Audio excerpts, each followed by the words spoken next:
Selly Ananda, langit Jakarta memudar ke jingga, tapi suasana di dalam istana wakil presiden terasa lebih suram dari senja. Selly Ananda berdiri di balik tirai jendela yang setengah terbuka, membiarkan hembusan angin membawa aroma ketegangan yang sudah berminggu-minggu bergelayut di udara. Suaranya tak terdengar, tapi pikirannya gaduh. Sejak Gibran resmi menjabat sebagai wakil presiden, rumah tangganya tidak lagi menjadi tempat damai, melainkan medan psikologis yang dipenuhi bisik-bisik kekuasaan. Di meja tamu ruang kerja, sejumlah surat kabar terserak. Judul utamanya mencolok, Purnawirawan desak Wapres Gibran mundur.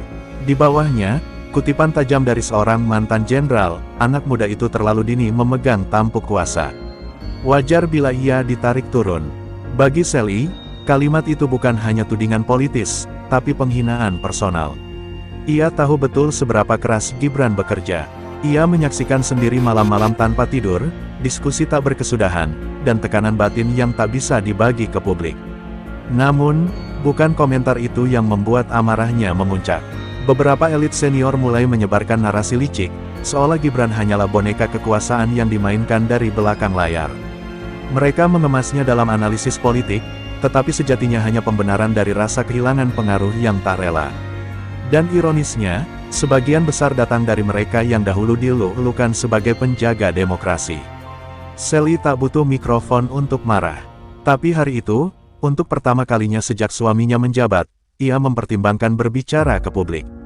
Bukan untuk klarifikasi, bukan untuk membela Gibran semata, tapi karena harga diri seorang istri tak bisa terus diinjak oleh manuver politisi yang mengira kekuasaan diwariskan, bukan dipilih.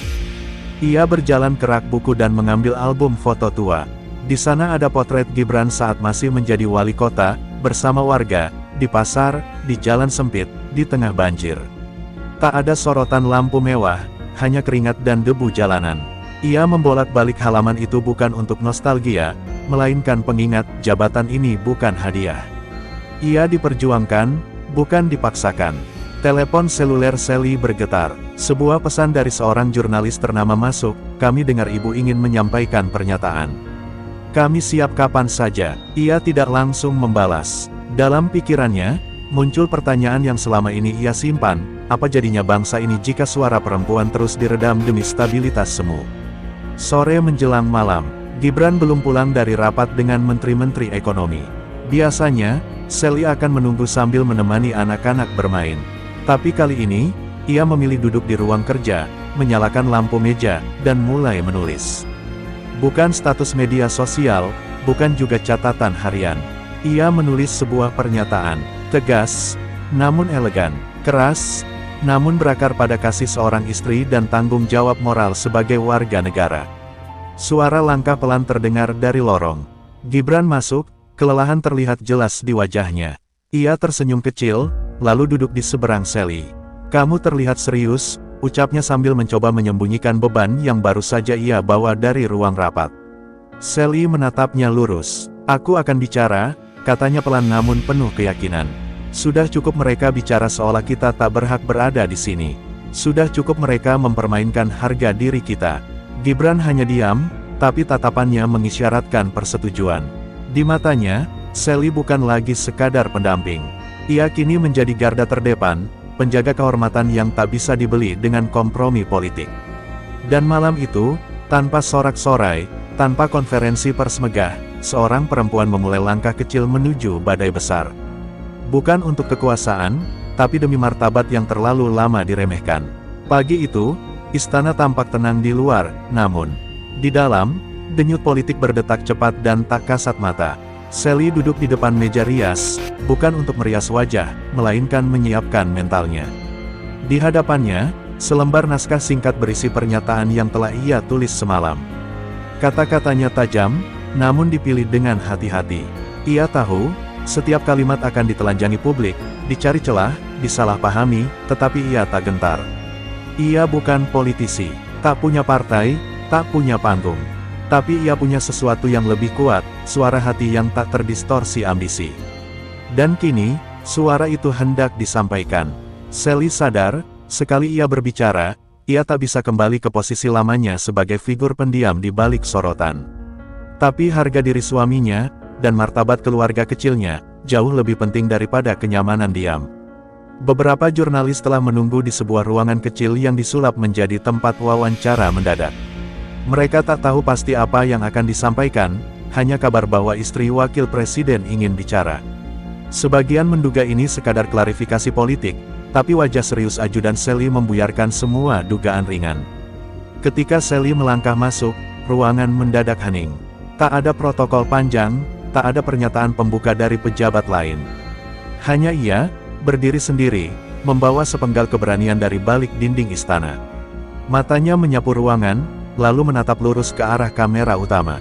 Saya bukan pejabat publik, saya bukan kader partai. Tapi saya seorang istri, dan saya seorang ibu, ucapnya, suaranya tenang namun memukul. Apa yang terjadi dalam beberapa pekan terakhir bukan lagi kritik. Ini pelecehan yang dibungkus seolah nasihat negara. Ini persekusi karakter terhadap suami saya, terhadap keluarga kami. Para jurnalis saling pandang, tak menyangka pernyataan ini akan sekeras itu. Tapi Sally belum selesai. Ia mengangkat naskahnya, lalu melanjutkan. Saya tak ingin membela Gibran karena dia suami saya.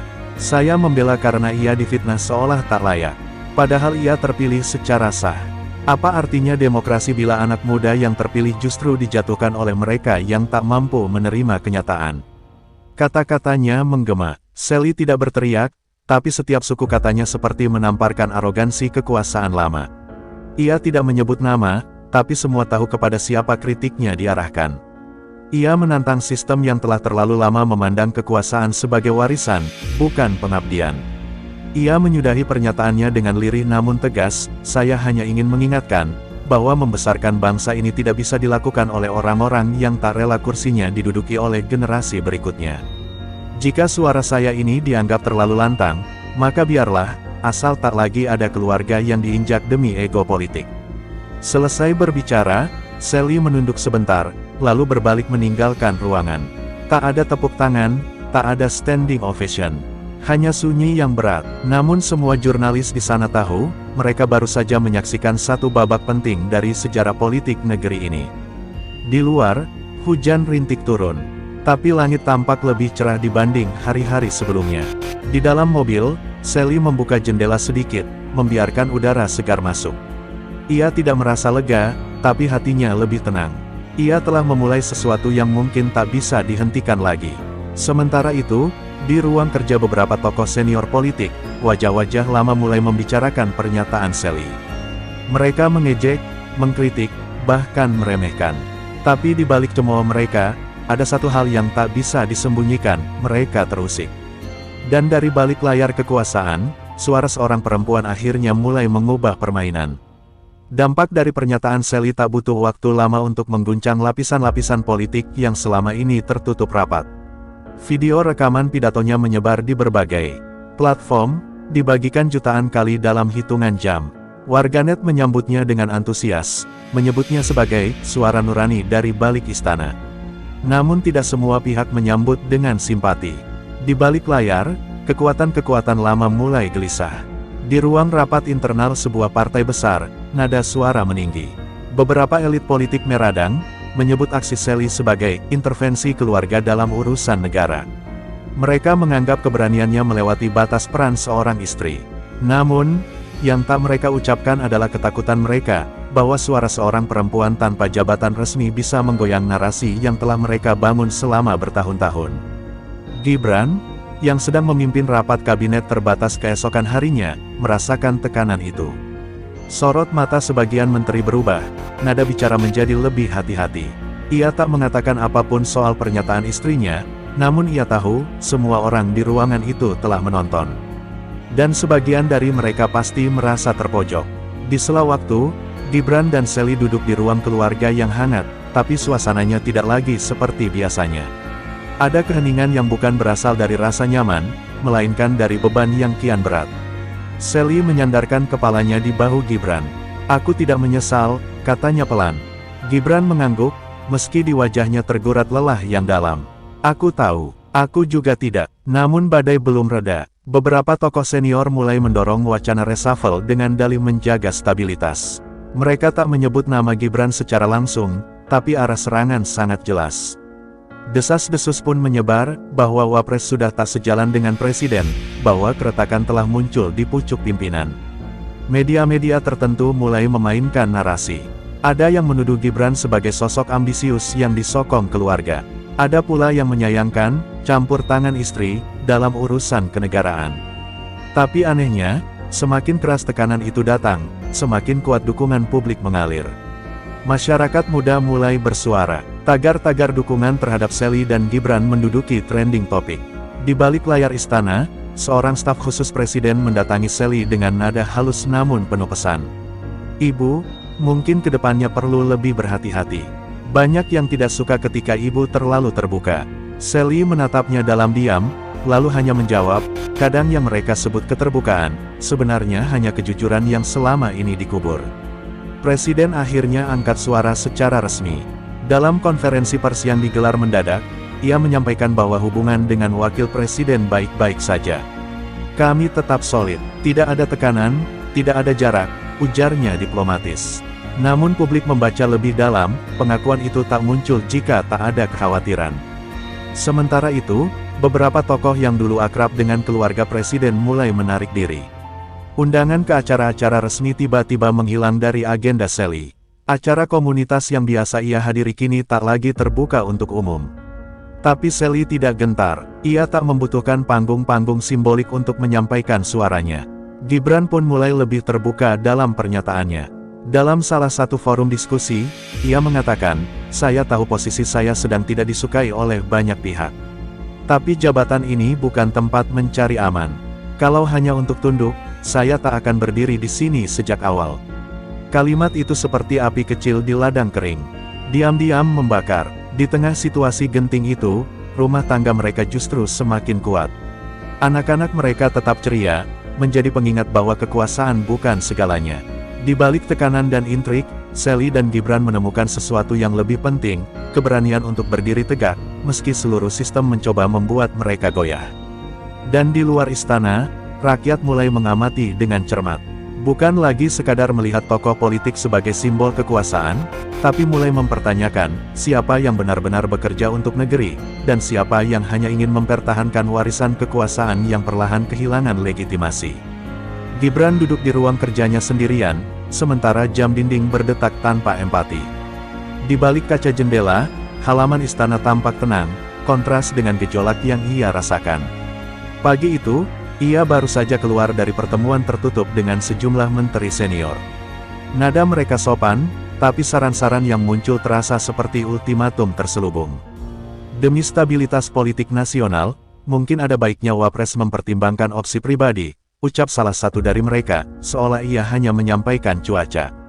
Senyumnya saat itu tak berubah, tetap seperti yang dikenal publik, tenang, rapi, dan datar. Tapi di dalam dirinya, badai tak henti-henti. Ia tahu senyum itu kini bukan lagi ungkapan ketenangan, melainkan perisai. Ia telah belajar bahwa dalam politik, ekspresi bisa jadi satu-satunya pelindung dari serangan yang tak kasat mata. Di luar sana, media masih mengait-ngaitkan pidato Shelly dengan wacana pengunduran dirinya. Ada yang menyebutnya kode retak internal. Ada pula yang menghembuskan isu pengganti darurat. Sejak itu, langkahnya di istana selalu diiringi bisik-bisik. Setiap jabat tangan terasa lebih dingin, setiap pertemuan lebih singkat. Ia bukan lagi sekadar wakil presiden, ia kini simbol kekacauan bagi mereka yang ingin semuanya berjalan sesuai skenario lama. Namun anehnya, justru tekanan itu yang membuatnya semakin sadar, diam tak lagi bisa menjadi pilihan. Di malam hari, setelah anak-anak terlelap dan suasana rumah meredup, Gibran dan Shelly sering mengobrol tanpa banyak kata. Hanya tatapan dan jeda panjang yang saling menyampaikan isi kepala. Ia tidak pernah menyalahkan istrinya atas semua ini.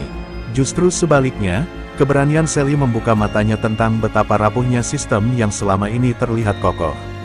Suatu malam, Shelly bertanya, "Kalau semuanya makin berat, apa kamu akan mundur?"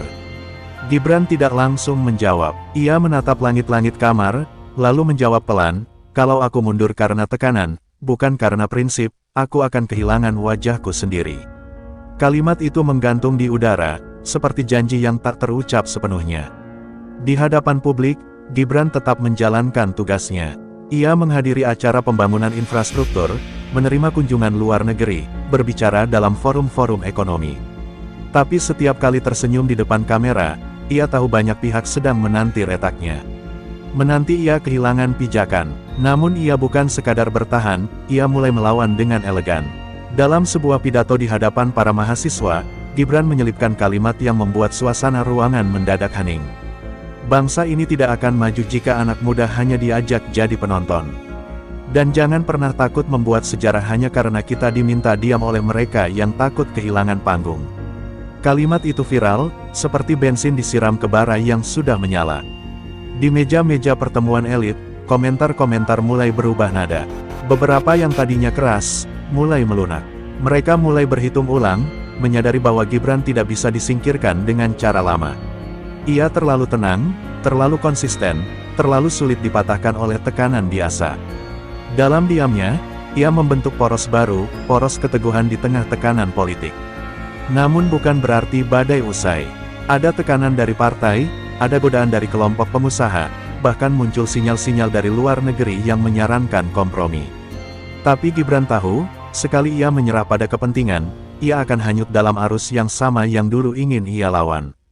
Ia bukan politisi lama, ia datang dari jalan lain, dan ingin tetap setia pada asalnya. Suatu sore, di halaman belakang rumah dinas, ia dan Sally duduk bersama anak-anak. Suasana riuh oleh tawa kecil dan permainan sederhana. Di tengah beban negara, disitulah Gibran menemukan kembali alasannya bertahan. Bukan demi kekuasaan, tapi demi memberi contoh, bahwa seorang pemimpin bisa tetap waras dan manusiawi meski terus didorong ke jurang. Dan saat itu, Gibran menyadari satu hal yang tak pernah dia temukan dalam buku politik manapun, terkadang, kekuatan paling sejati muncul bukan dari kursi yang kau duduki, tetapi dari keberanian untuk tetap tersenyum, bahkan ketika seluruh dunia berharap kau jatuh. Isu pengunduran diri Gibran kian memanas. Meski belum ada pernyataan resmi, tekanan politik telah mencapai titik tertingginya. Setiap langkahnya diawasi, setiap keputusan disusupi kepentingan. Bahkan, beberapa pejabat di lingkar dalam mulai menjaga jarak, seolah takut terciprat percikan konflik. Namun di tengah badai itu, Gibran tidak goyah, ia justru semakin bersinar dengan diam yang bernilai. Dalam suatu malam yang berat, Sally menatap suaminya dengan mata jernih. "Apapun yang terjadi, jangan kehilangan dirimu sendiri," bisiknya. Gibran membalas tatapannya, tahu betul bahwa kekuatan yang ia tunjukkan selama ini tak mungkin muncul tanpa keberadaan perempuan yang diam-diam menjadi tembok terakhir di balik semua tekanan itu. Esok paginya, Gibran menggelar konferensi pers terbuka. Seluruh media besar berkumpul, sebagian berharap ia akan mengucapkan kalimat pamungkas, "Saya mengundurkan diri." Tapi yang terjadi justru sebaliknya. Ia berdiri tegap, mengenakan batik sederhana, dan membuka pernyataannya dengan tenang, "Saya tidak akan mundur. Bukan karena ambisi, tetapi karena saya menolak tunduk pada sistem yang membunuh keberanian." Ruangan mendadak hening, kamera menyala, mikrofon direkam, namun tak ada satupun yang bersuara. Gibran melanjutkan, "Saya tahu, sejak hari pertama saya dilantik, banyak yang tidak nyaman. Tapi saya tidak diangkat untuk menyenangkan elit, saya ada di sini untuk menyuarakan yang sering dibungkam." Kata-katanya tidak meledak-ledak, tapi menghujam seperti peluru ke pusat kekuasaan yang mulai retak. Pidato itu meledak di ruang publik. Media sosial membuncah. Masyarakat dari berbagai latar belakang, terutama generasi muda, menggelar aksi solidaritas di berbagai kota. Spanduk-spanduk bertuliskan, "Lanjutkan, Gibran, kami tidak buta terhadap kebenaran," dan "Sally, suara kami juga," bermunculan di jalanan. Sebuah gelombang baru lahir, bukan dari partai, bukan dari elit, tetapi dari rakyat yang merasa dijadikan penonton terlalu lama. Namun reaksi sebaliknya juga datang. Sebuah pertemuan rahasia digelar oleh para purnawirawan, tokoh senior, dan pengurus partai lama. Mereka menyusun rencana tandingan. Serangan balik pun dilancarkan, audit terhadap program-program Wapres, penggalian isu lama, hingga upaya mengadu domba dengan presiden. Tapi publik sudah tak mudah dimanipulasi.